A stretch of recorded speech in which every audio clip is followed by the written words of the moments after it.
not in high school, but learning that. And that's usually a typical progression for college athletes to go from high school to college, but just realizing the demand and the load on the athlete versus high school. Was there a point in his college career that you said like he has really stamped his impact here? Is there a point they stamped his impact? Like a specific game that stands out? Yeah, I mean, I think, I remember his freshman year against a team up north. He had some big plays, went over 100 yards up in Ann Arbor, playing against them. And at that point, that was his last game of his freshman year.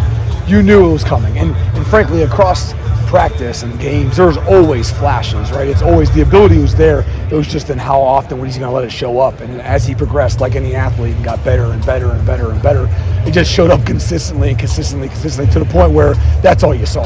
And now we're to that point now where, again, you turn on the film and that's all you see. Is there something specific that you feel like you coached him on successfully? That would have to be a question for Garrett. Sure. Yeah. And what do you see for him going to the next level? Sky's the limit.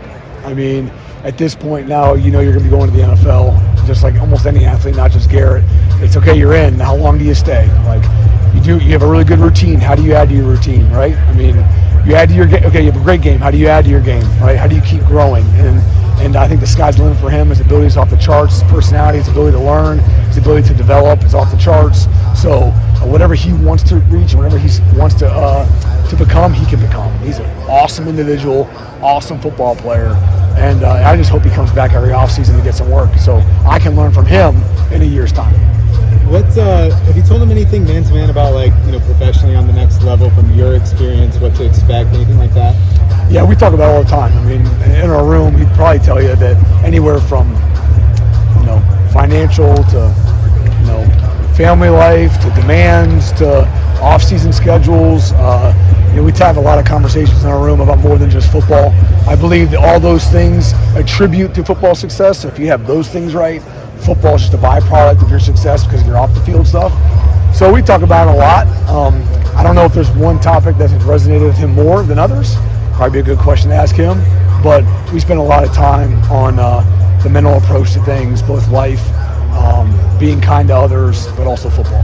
Last one, can you talk to his ability to stretch his height out to height that, he doesn't necessarily have with his ups, his mossing ability? Yeah, Garrett's an ultra competitor. So if there's a job description, if there's something that needs to be attained, he's going to go figure out how to do it. Obviously he's got bounce out the world, and he can do, he has a catch radius like it's crazy, but for whatever reason, he'll keep defying those gravity limits because he sees a ball in the air and he just goes and gets it. So he's highly competitive, and he's competitive with himself. So if that's the goal, he's just going to go up and get it. If my job is to get that ball, he's going to go find a way to do it. One more. Can you just talk about how he did today, what your take on his performance today was? Yeah, Garrett did, phenomenal. You just see the movement skills, you see the ball tracking, you see everything on film, just a little closer and a little more personal. But everything you guys have to see today, we see every day. So I'm a little numb to the fact, but, probably one of the best in the country. What are the biggest questions that NFL teams still ask you about those two guys? What do they want to know? How high do I have to be to get them? How low do I have to be in the draft to get them? So I don't know. I can't answer that. That's usually what they ask. So Chris and Garrett and Jackson, they've all said that you teach only 2 feet in bounds, like the toe tap. Correct. In practice. So I know you talked about the mental side of how you're preparing them for the NFL, but I'm more interested in on-field, technique-wise. Are there different aspects of it? You tell them you're going to need to know how to do this. Yeah, everything I teach is always geared to the next level. I don't coach anything at a reduced rate for the college level. That's nothing. I have no interest in that. If you're going to be an elite NFL receiver, you're going to be more than plenty good enough in college. I do not try to coach you to be a great receiver in college. I'm trying to coach you to be a great NFL receiver. So anything that applies to that, that's what we coach, and that's the standard we hold to. So that extra step might seem good, but I don't want that extra step in that top end, and we'll talk about it. 1 foot in bounds will get you good in college. We're always going to aim for at least 2, if not 3, when it comes to sideline work. Is that a program-wide thing, or is that just how you run your receivers? I don't know. I think the program-wise, we're always setting these guys up for success outside of our building, whether it be in the NFL or life.